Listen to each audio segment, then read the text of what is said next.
Halo, selamat datang di Akademi Lentera Visual Agency.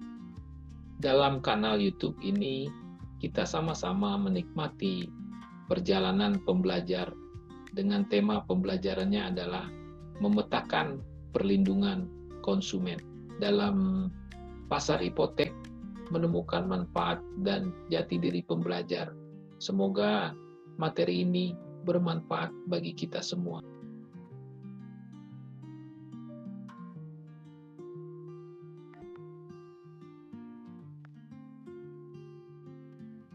Apakah kamu ingin menjadi learning mapper? Dan apakah kamu memiliki curiosity? Dalam buku Housing Finance Policy in Emerging Markets karya Lloyd Cikier dan Michael Lea dari World Bank, kamu dapat menemukan tema sentral pembelajaran tentang perlindungan konsumen perumahan yang menarik, kreatif, dan berkesan bagi kamu.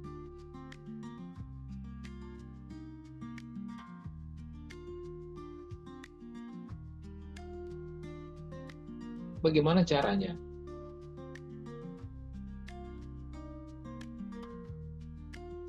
Simak 12 langkah learning is a trip.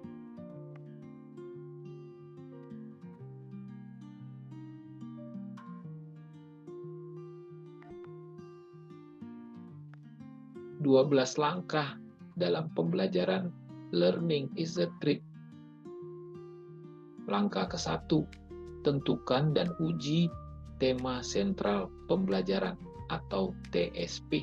Langkah kedua, buat peta pembelajaran awal atau initial learning map sebagai origin pembelajaran. Langkah ketiga, lakukan aktualisasi ILM melalui kerangka aktualisasi ILM, bangun piramida referensi, dan hasilkan self brainstorming map. Langkah keempat, petakan big picture melalui pemetaan substansi, hasilkan systematic map. Langkah kelima, petakan structural impediments melalui pemetaan sistem, hasilkan structure map. Langkah keenam, petakan behavior model melalui pemetaan simulasi, hasilkan scenario map. Langkah ketujuh, petakan inclusivity positions melalui pemetaan Sokoguru, hasilkan stakeholders map. Langkah ke-8, hasilkan peta pembelajaran kreatif atau creative learning map sebagai destinasi pembelajaran. Langkah ke-9, petakan sintesis pembelajaran dalam sintegram. Langkah ke-10, petakan apresiasi pembelajaran dalam APRECART.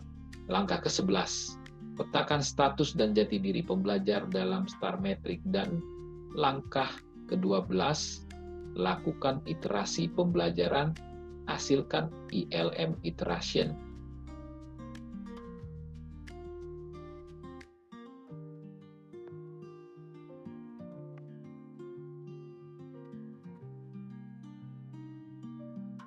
Berikut ini gambaran milestone dalam pembelajaran learning is a trip.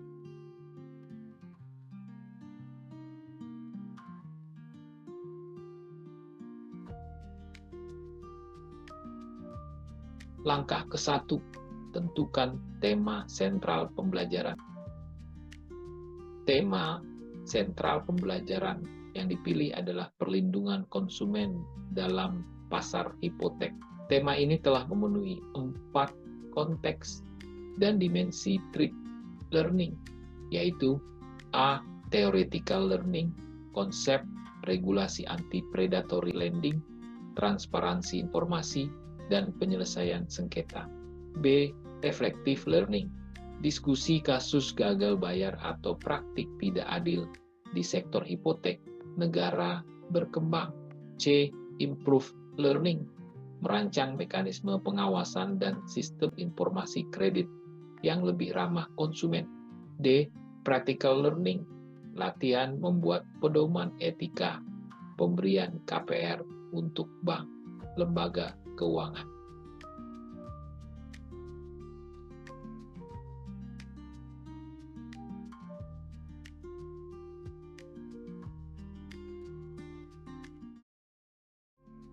Di dalam langkah ke-1 ini, pembelajar dapat menguji tema sentral dengan mengisi lembar baku uji kelayakan tema sentral pembelajaran.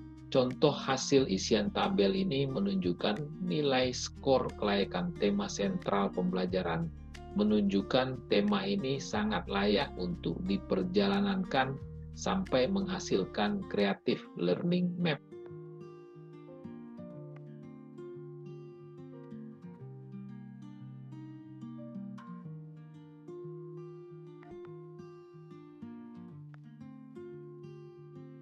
Berikut ini adalah hasil uji kelayakan tema sentral pembelajaran perlindungan konsumen dalam pasar hipotek.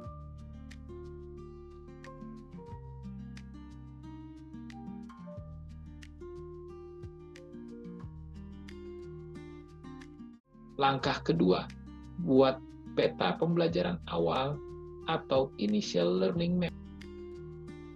Initial learning map di sini adalah sebagai origin pembelajaran. Buku ini menggugah rasa ingin tahu atau curiosity dari pembelajar dengan mengajukan 4 pertanyaan-pertanyaan kunci, yakni pertanyaan ke-1, apa yang akan dipelajari terkait perlindungan konsumen dalam pasar hipotek? Pertanyaan kedua, mengapa perlindungan konsumen dalam pasar hipotek menjadi kritikal untuk dipelajari? Pertanyaan ketiga, bagaimana mempelajari perlindungan konsumen dalam pasar hipotek? Pertanyaan keempat, siapa saja pihak yang dikaitkan dengan perlindungan konsumen dalam pasar hipotek?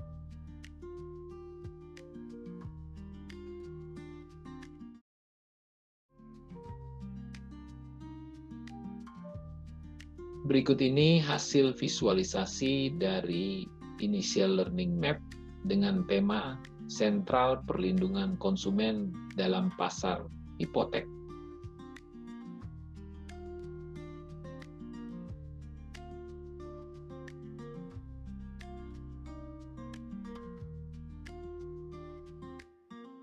Langkah ketiga, aktualisasi tema sentral pembelajaran.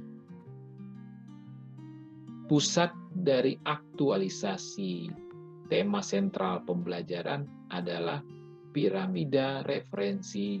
Piramida ini dibangun dari free writing atas pengalaman pribadi, diperkuat dengan deep reading sebagai observasi kontekstual, lalu dilanjutkan dengan menulis untuk mengikat makna pada initial learning map. Puncaknya, lahirlah self-brainstorming map sebagai ekspresi intuitif yang merangkum keseluruhan proses pembelajaran.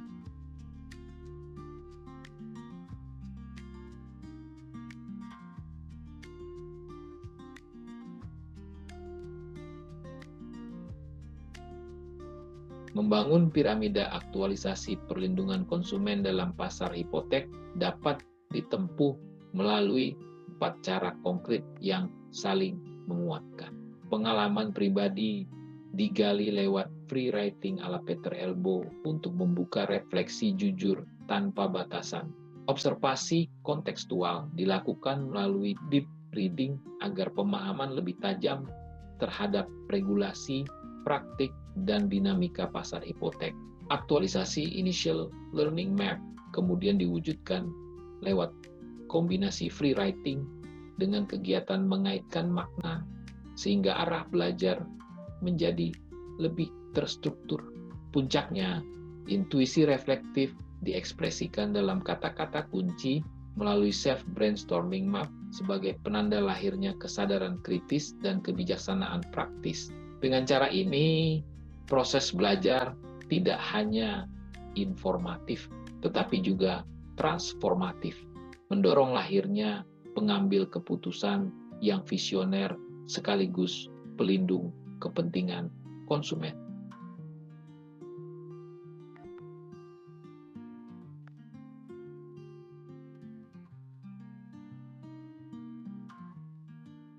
Langkah awal dalam langkah ketiga adalah melakukan free writing tentang perlindungan konsumen di pasar hipotek. Di sini Anda diajak untuk menulis bebas dari sudut pandang dan pengalaman pribadi, tanpa perlu khawatir, salah, atau ragu. Biarkan kata-kata mengalir apa adanya, karena inti dari free writing adalah menangkap pikiran secara jujur sebelum sempat disensor. Gunakan format baku free writing. Menurut Peter Elbow, menulis terus-menerus selama 10 menit tanpa berhenti untuk mengedit atau memperbaiki. Cara sederhana ini seringkali membuka pintu ide-ide baru yang sebelumnya tidak terpikirkan. Berikut contoh hasil free writing-nya.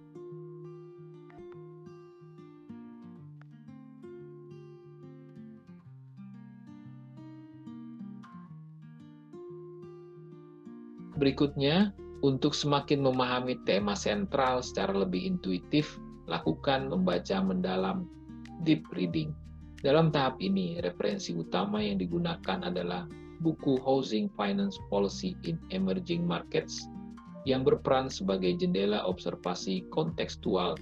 Melalui pembacaan yang teliti dan reflektif, Anda dapat menangkap bukan hanya isi teks, tetapi juga makna dan konteks yang melatar belakanginya.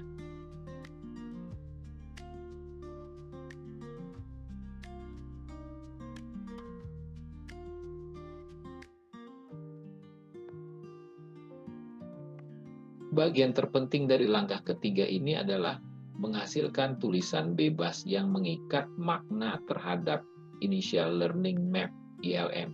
Dalam tulisan tersebut, pembelajar diajak menjawab pertanyaan mendasar: apa isu yang muncul, mengapa penting, bagaimana cara memahaminya, dan siapa yang terlibat, khususnya dalam konteks perlindungan konsumen di pasar hipotek. Setelah proses aktualisasi ILM selesai, pembelajar kemudian memberi highlight pada kata-kata kunci yang muncul secara intuitif. Sorotan ini menjadi penanda penting, karena seringkali justru kata-kata spontan itulah yang menyimpan makna terdalam dan menjadi pintu masuk menuju pemahaman baru.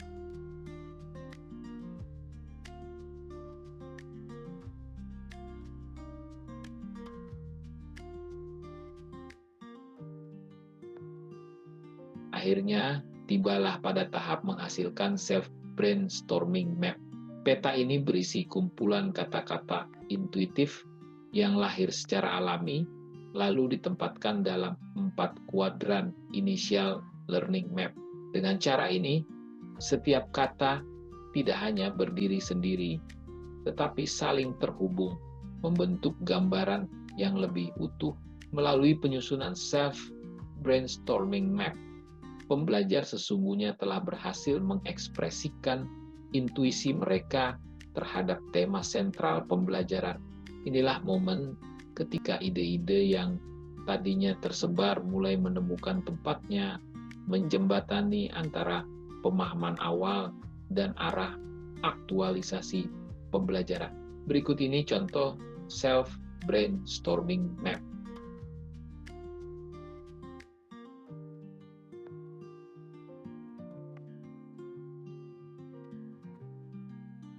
Langkah keempat, lakukan pemetaan substansi. Pemetaan substansi membantu pembelajar melihat gambaran menyeluruh big picture dari tema sentral pembelajaran. Melalui pemetaan ini, ditemukan teori-teori utama yang menopang isu perlindungan konsumen dalam pasar hipotek. Dengan merujuk pada buku Housing Finance Policy in Emerging Markets karya Loic Jicquier, Michael Lea, pembelajar dapat menggali landasan penting seperti information asymmetry theory, risk management theory in housing finance, behavioral economics, dan financial literacy.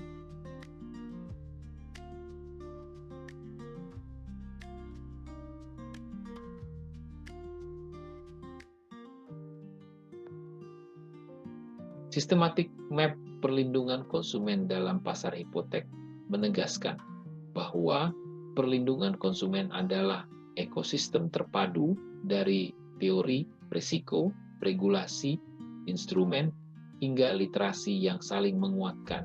Dengan memahami peta ini, pembelajar mampu melihat gambaran besar sekaligus menemukan pijakan nyata untuk mengaktualisasikan perlindungan konsumen secara utuh.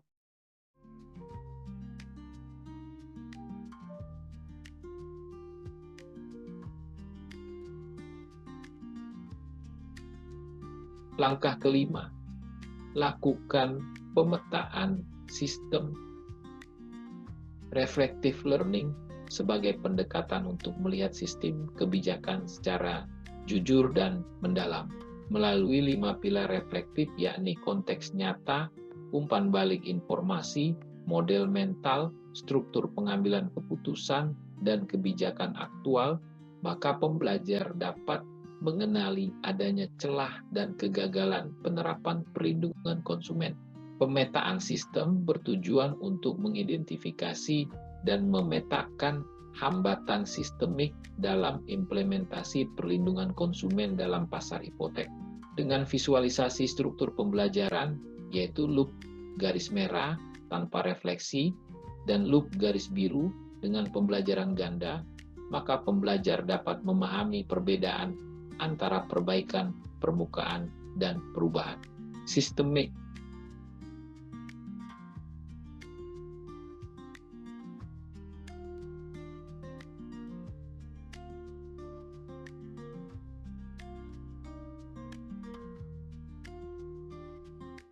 Systematic map ini menggambarkan bahwa kebijakan pasar hipotek yang hanya berputar pada single loop mudah terjebak pada data terlambat, asumsi keliru, dan kegagalan implementasi. Sebaliknya, dengan double loop, pembelajar diajak meninjau ulang pola pikir dan tata kelola secara mendasar, sehingga lahir solusi jangka panjang yang lebih tepat sasaran dan mampu keluar dari lingkaran masalah berulang.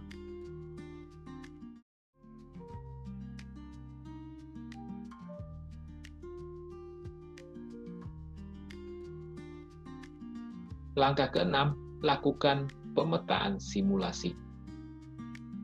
Langkah penting dalam improve learning adalah problem articulation, yaitu proses merumuskan batasan masalah dan dinamika perilaku sistem yang ingin diintervensi.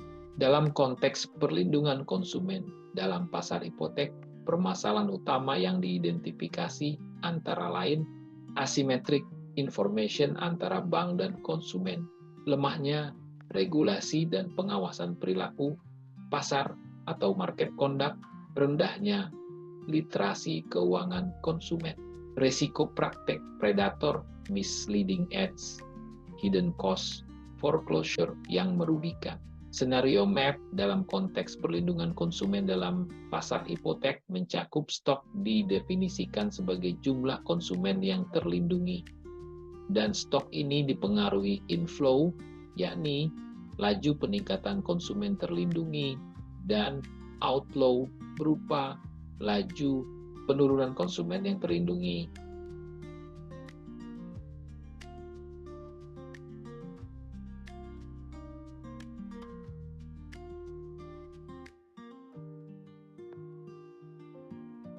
Causal loop diagram ini menunjukkan bahwa peningkatan edukasi keuangan, keterbukaan kontrak, dan pengawasan ketat mampu mempersempit kesenjangan perlindungan konsumen.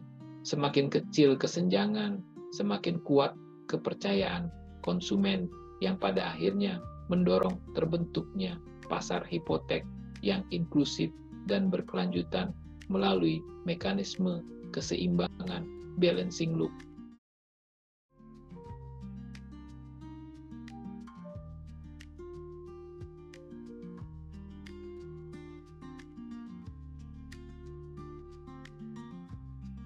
Scenario map ini menggambarkan bagaimana peningkatan literasi keuangan, transparansi kontrak, dan efektivitas regulasi memperkuat Composite Consumer Protection Index yang mendorong laju pertumbuhan konsumen terlindungi.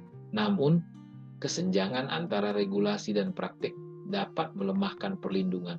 Sementara kompleksitas kontrak dan praktik pinjaman predator meningkatkan indeks risiko konsumen serta potensi gagal bayar. Melalui pemilihan skenario yang tepat, keseimbangan dapat tercapai sehingga kepercayaan konsumen meningkat dan sistem perlindungan berjalan lebih berkelanjutan.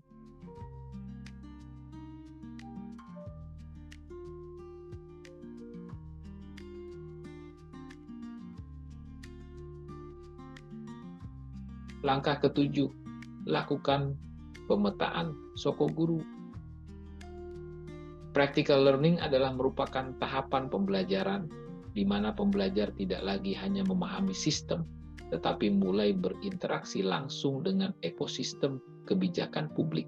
Stakeholders Map sebagai peta Shokoguru dalam praktek perlindungan konsumen dalam pasar hipotek. Di sini 6 pilar heksahelix pemerintah, pelaku usaha, akademisi, komunitas, media, dan inovator teknologi digital dianalisis berdasarkan kekuatan dan peranannya. Pemetaan Shokoguru bertujuan mengembangkan strategi praktis berdasarkan kuadran Mendeley ke dalam 4 skenario manajerial. Manage closely, keep satisfied, keep informed, dan monitor.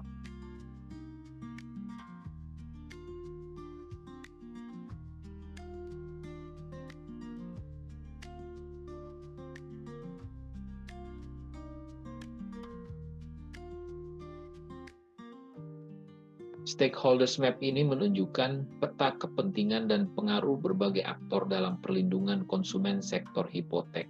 Aktor dengan pengaruh dan kepentingan tinggi seperti Asosiasi Perlindungan Konsumen, regulator, OJK, bank, dan Kementerian Keuangan, termasuk kategori manage closely karena menjadi kunci penggerak perubahan. Kelompok Keep Informed seperti komunitas warga dan media independen memiliki kepentingan tinggi meski pengaruh terbatas, sehingga penting dilibatkan dalam advokasi. Sementara itu, aktor dengan pengaruh besar namun kepentingan rendah seperti media nasional atau lembaga riset perlu keep satisfied. Adapun pihak dengan kepentingan dan pengaruh rendah, misalnya platform kontrak digital, cukup dimonitor sebagai potensi pendukung di masa depan.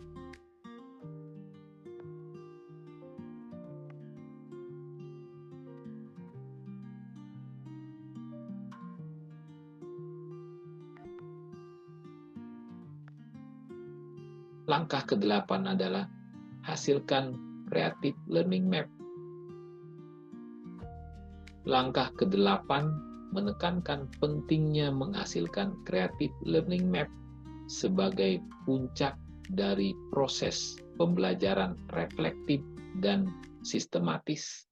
CLM bukan sekedar peta visual, melainkan alat kreatif yang menyatukan teori, refleksi, perbaikan, dan praktik dalam satu kerangka yang mudah dipahami. Dengan CLM, pembelajar dapat melihat hubungan antar konsep, mengenali pola yang tersembunyi, dan menemukan arah pembelajaran yang lebih bermakna.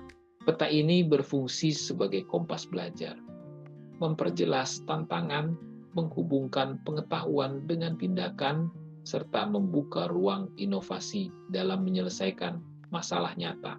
Dengan demikian, CLM tidak hanya menggambarkan apa yang telah dipelajari, tetapi juga mengarahkan langkah strategis menuju pembelajaran yang lebih mendalam, kolaboratif, dan transformatif.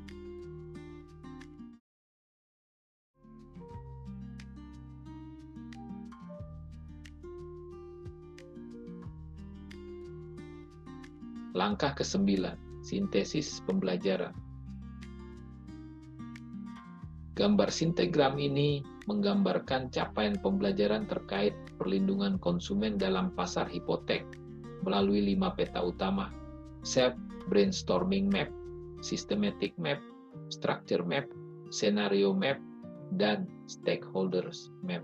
Setiap peta dievaluasi pada 3 dimensi kemampuan: memahami, menerapkan, dan menciptakan.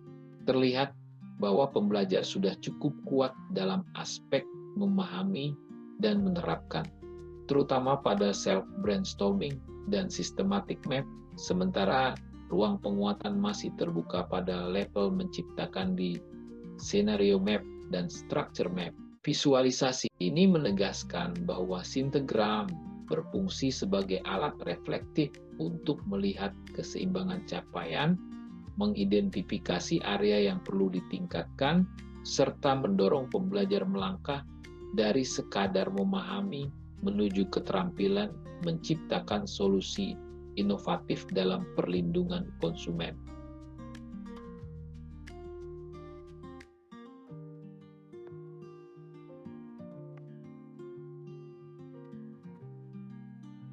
Langkah ke-10, lakukan apresiasi pembelajaran.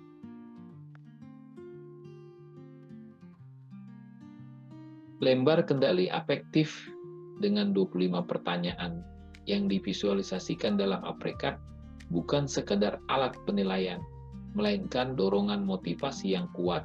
Dalam hal ini, setiap jawaban ya yang tercatat adalah bukti sikap positif, kedisiplinan, dan apresiasi diri yang nyata.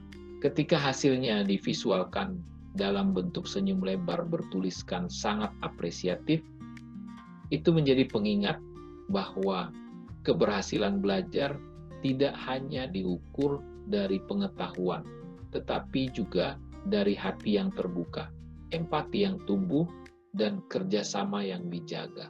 Aprekat hadir sebagai energi penyemangat, mendorong setiap pembelajar untuk terus merawat sikap terbaiknya dan menjadikan perjalanan belajar lebih bermakna, penuh apresiasi, dan membangun karakter unggul.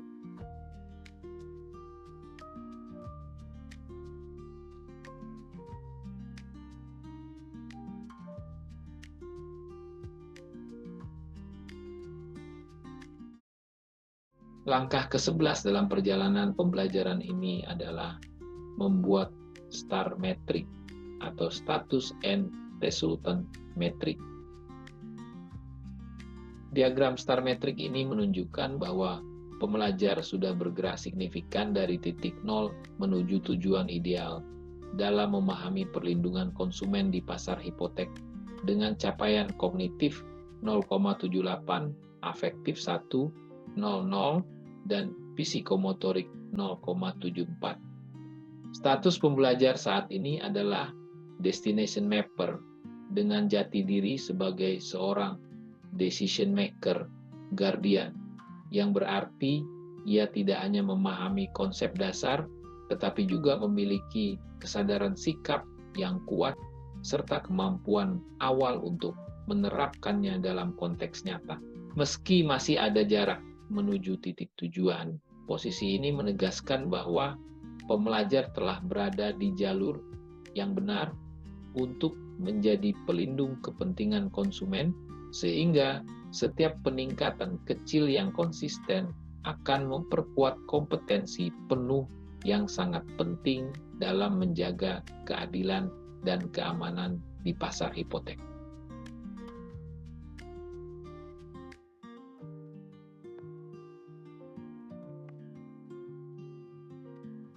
Langkah ke-12, lakukan iterasi pembelajaran.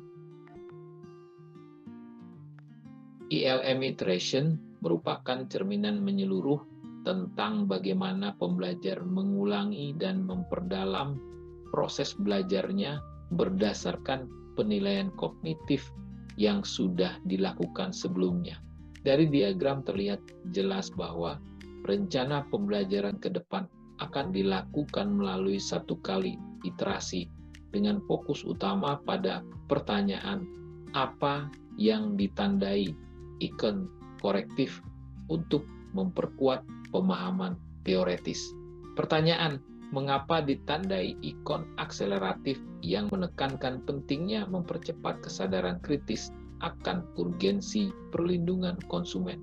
Begitu pula dengan pertanyaan, bagaimana yang juga ditandai ikon akseleratif yang artinya mendorong pembelajar agar lebih proaktif dalam mencari strategi pembelajaran yang efektif. Sementara itu, pertanyaan siapa ditandai ikon korektif yang menekankan perlunya ketelitian dalam mengidentifikasi pihak-pihak terkait agar perspektif yang diambil lebih akurat dan komprehensif.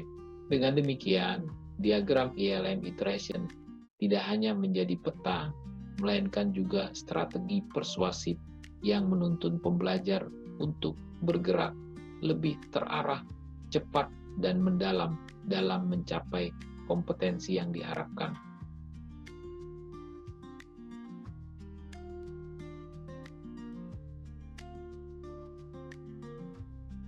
Penutup manfaat jati diri pembelajar.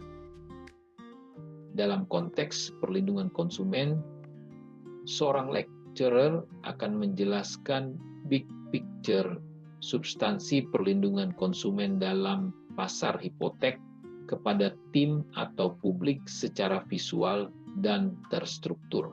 Seorang evaluator akan memetakan hambatan sistemik dalam memahami perlindungan konsumen meskipun sudah membawanya ke double loop learning.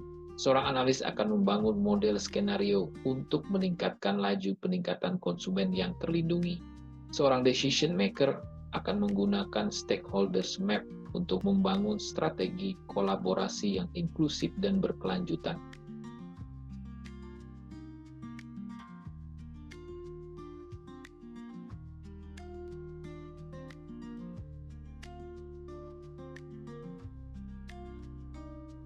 Apakah kamu sudah menemukan manfaat dan jati diri dari seri pembelajaran ini?